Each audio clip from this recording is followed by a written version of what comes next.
One of the things that um, was in James Clear's 321 email last week was the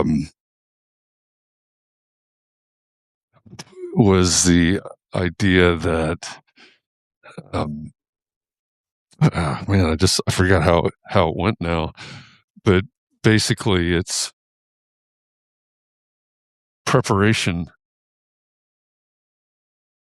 for a specific event or a specific outcome uh, is futile, right? What we need to do is build a mindset that is able to handle the uncertainty.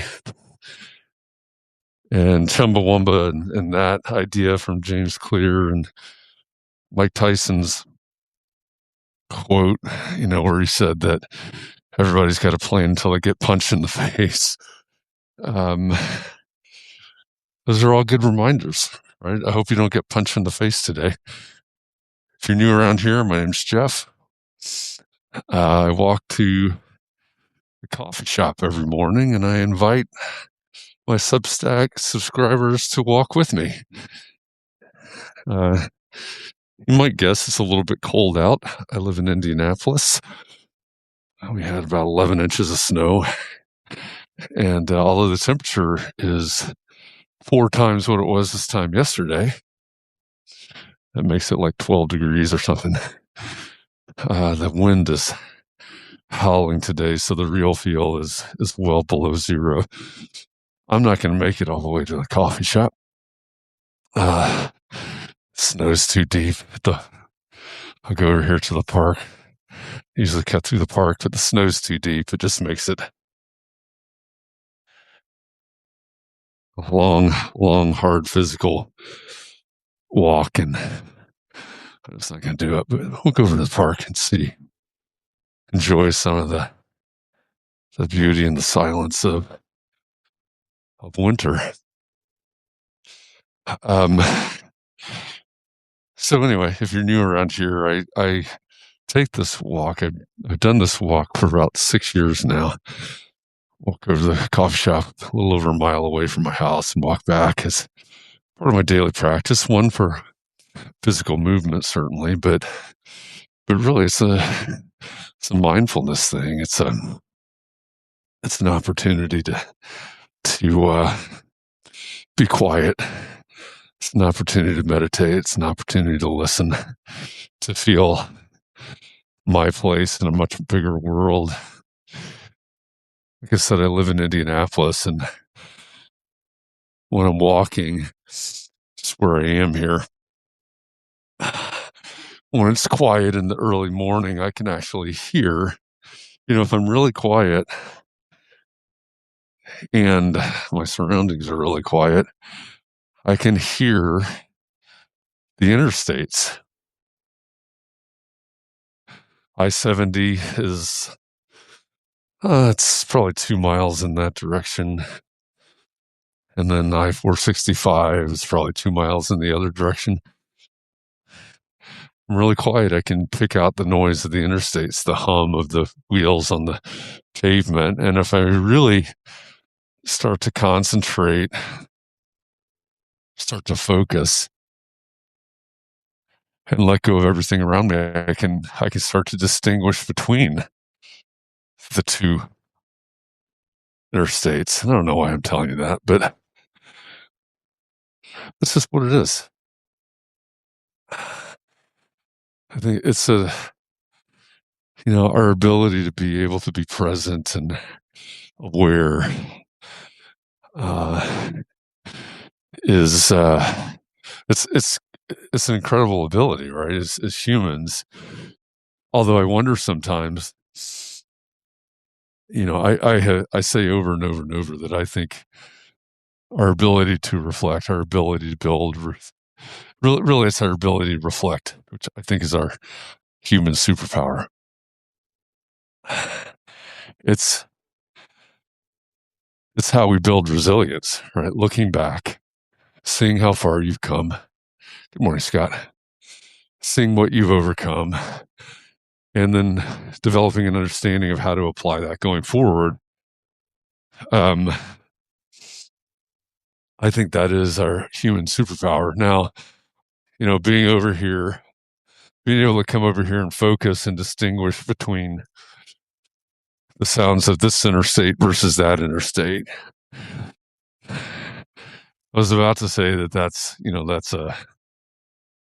a great ability that we have in humans. I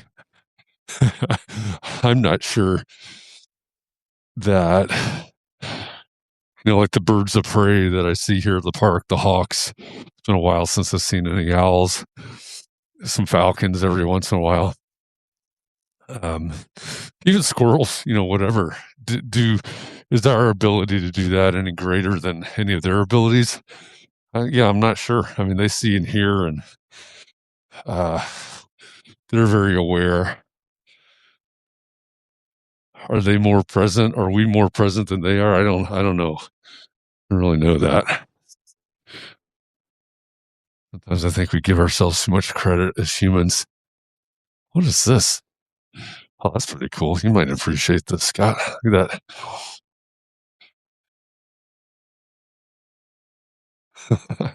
That's cool. I like that vehicle. I don't know if you saw that. Anyway, this idea of being able to develop the mindfulness or the mindset, I guess, to be able to respond to the unknown or the uncertainty, I guess. The Mike Tyson quote, everybody's got a plan until you get punched in the face. How many times there's, when I was doing Java with Jeff earlier, somebody said they feel like they get punched in the face every day, but I don't know what that's about, but I think sometimes we feel like that, the things that, and these don't have to be big things necessarily, but the things that just aren't going the way we hoped. Scott, you missed this at the beginning, but it's always a trick when it's just cold out. You gotta get this many layers on. When do you hit go live? When do you hit the go live button on the phone? Because I would prefer to do it, as I'm walking down the driveway or something like that, but can't afford to. You can't walk down the driveway without your gloves on. The real feel is in the negative teens right now, so you can't do that. And you also can't operate the phone with your gloves on. So I was standing in my kitchen, and I've got one of my speakers right there in the kitchen. And when I hit go live, I don't know at what point it actually picked up live. It takes a bit between go live and it actually broadcasting, but what was playing on the speakers in the kitchen was Chumbawamba. I Get Knocked Down.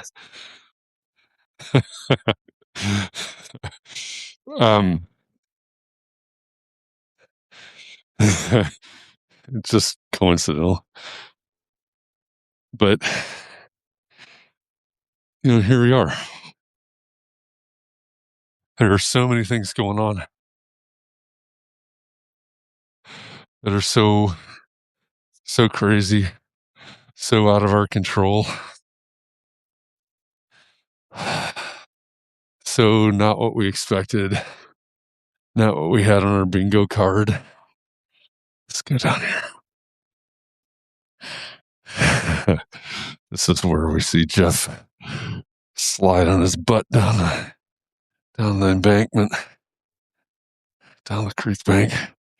Always like this spot.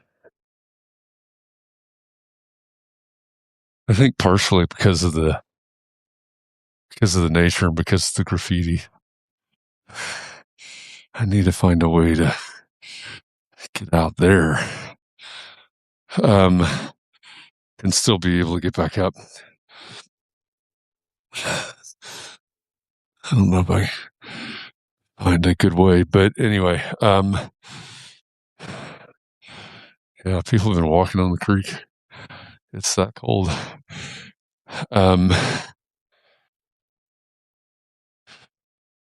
What do we do? What do you do when you're having a tough time? What do you do when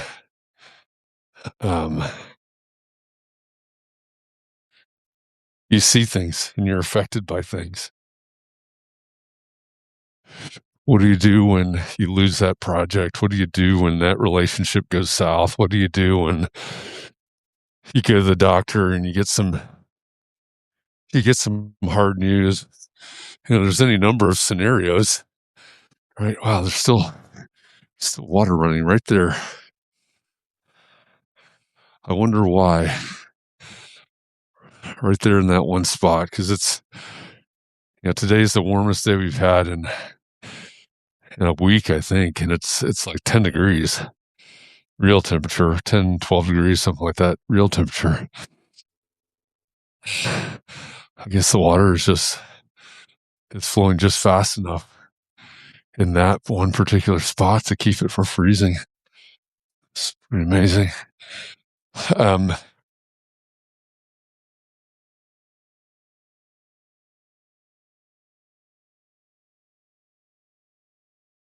That idea that, developing that mindset where we're able to adapt to uncertainty, we're able to respond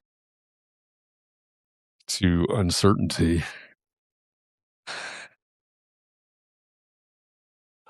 It's critical, right? I mean,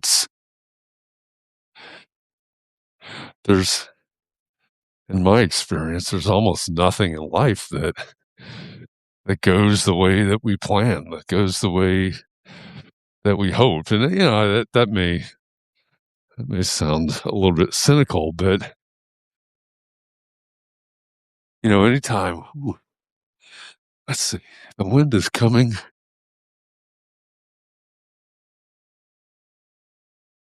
out of the southwest. That makes sense.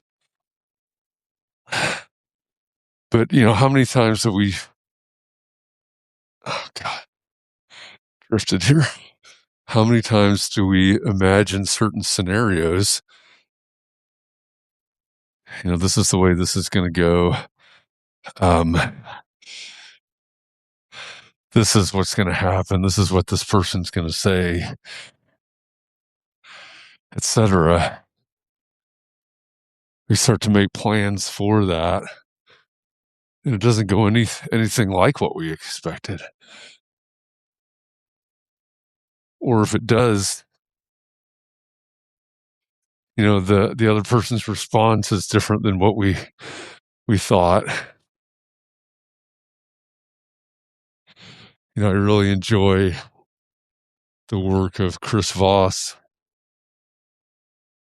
who's the author of Never Split the Difference, former FBI hostage negotiator.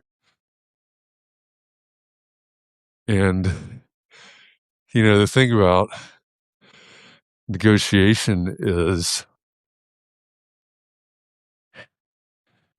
it's not really true. Negotiation is not about getting what you want. There are certain boundaries that you have to set, certain goals that you have, etc. But really, negotiation is about responding. It's about having the mindset that is able to handle and respond in the uncertainty. And one of my favorite ways that I use AI, the large language model, AI, is I set up a panel of advisors. So I got this whole really long script prompt that basically says act as a panel of advisors. Then I give it a list of people: Chris Voss, Blair Enns, Steve Jobs, Simon Sinek, Brene Brown, others, depending on the situation. And I say, act as yourself, debate this, etc., so that I could get all the people on the panel. I can get all of their unique points of view based on their writings, their teachings, their work, as it applies to a situation that I give them. And I had a meeting recently where I was pretty sure I knew where it was headed, but I needed to prepare for the meeting. And so I gave my panel of advisors all the information that I had. And, it's like, okay, how do I prepare for this? What am I missing? What should I be anticipating, etc.? And what was really interesting, Chris Voss actually took the lead in that discussion. Fell right into his wheelhouse. AI Chris Voss did. And what the panel came up with was, I forget if it was 3 or 4 different scenarios. And really, they started talking about the uncertainty. You don't know exactly what they're thinking. It may go this way, it may go that way. And so they started laying out these strategies for these all of these different scenarios. God, I think I need snowshoes. And as I was thinking about this topic, this discussion today, that AI conversation with my panel of advisors last week comes to mind, because really everything that they did, everything that they told me, everything that they gave me in terms of advice was about uncertainty. And all of it was strategic. It was all like strategic responses, but none of those responses was based on a specific certain response or specific certain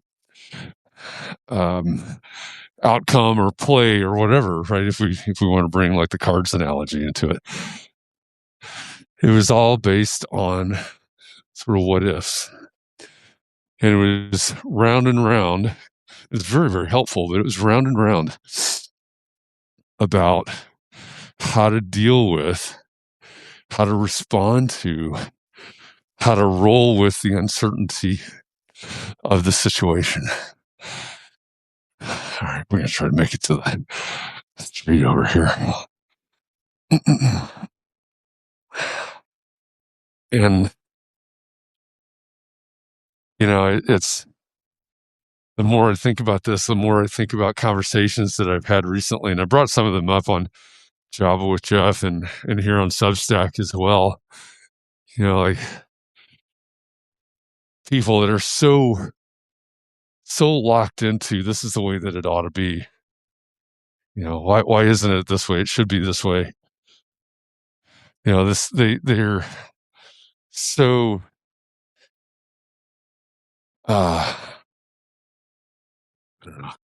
desirous of certainty. It should be this way. On one hand, they're going, it should work out the way I want it to work out. Uh-oh, lost sound. Can you hear me now?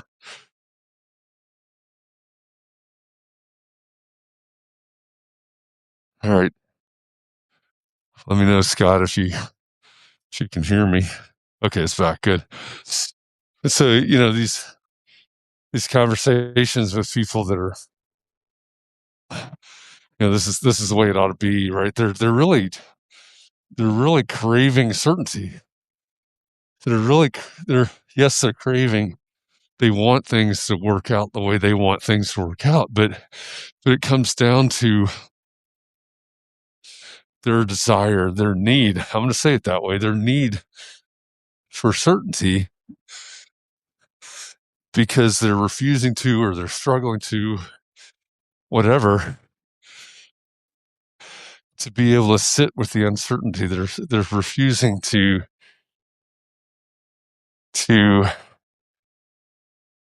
be able to sit and look out and say, okay, I don't know where this is going. I don't know how this is going to work out.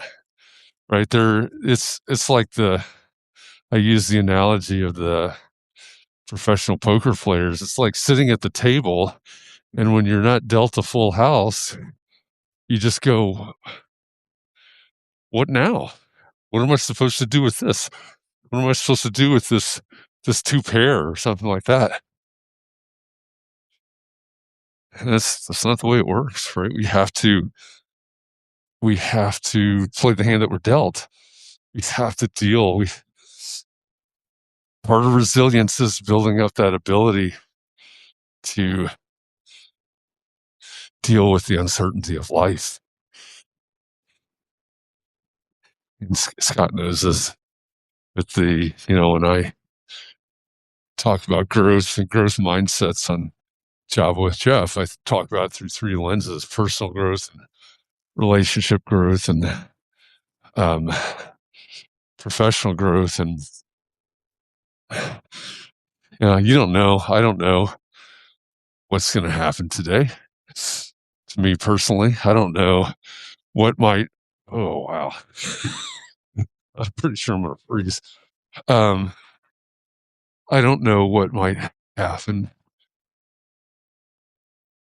in relationships today. Which again, I mean, relationships can be. We've got a lot of them, right?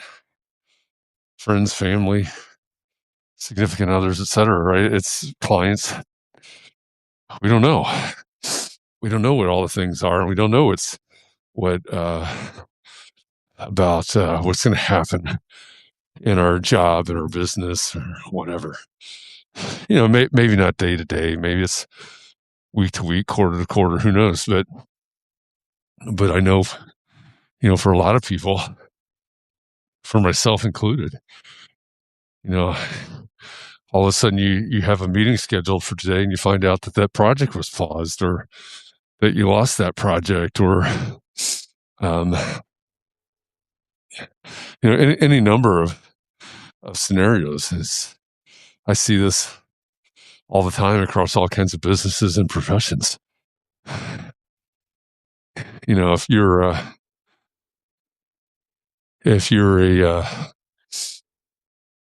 a small business owner in Nashville, Tennessee right now, where the whole city is presumably shut down because of the ice storm,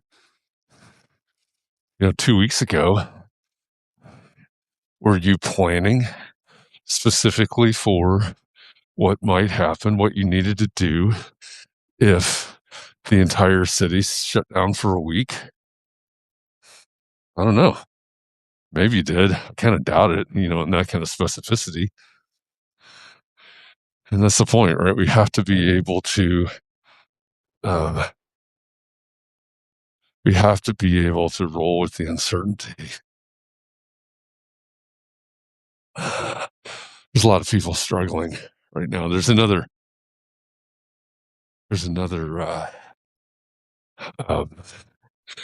idea from the James Clear 3-1 email that where he talks about consumption gives other people control, and creating gives us control. There's a lot of us that are consuming a lot and giving control away. I think we need to be aware of that.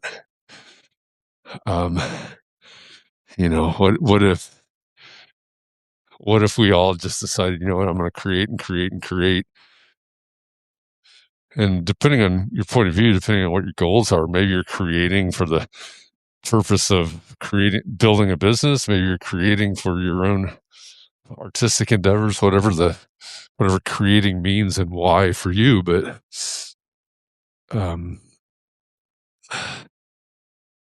I see this all the time because Carolyn and I are paying a lot of attention right now to people that are building businesses, and especially passive income type businesses. And when you're starting out in something like that, you basically just have to start creating and see where it'll go, right?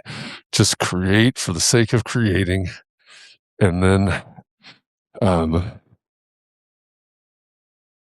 and not, you gotta let go of the uncertainty.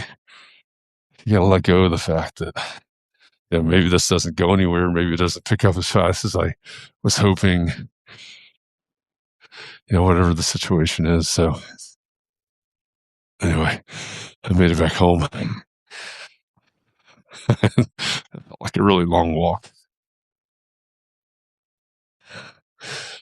All right. I hope you don't get punched in the face today. I'll be back tomorrow. I don't think it's going to be any warmer. I don't think any of the snow is going to melt. Have a great day. Thanks for walking with me, Scott.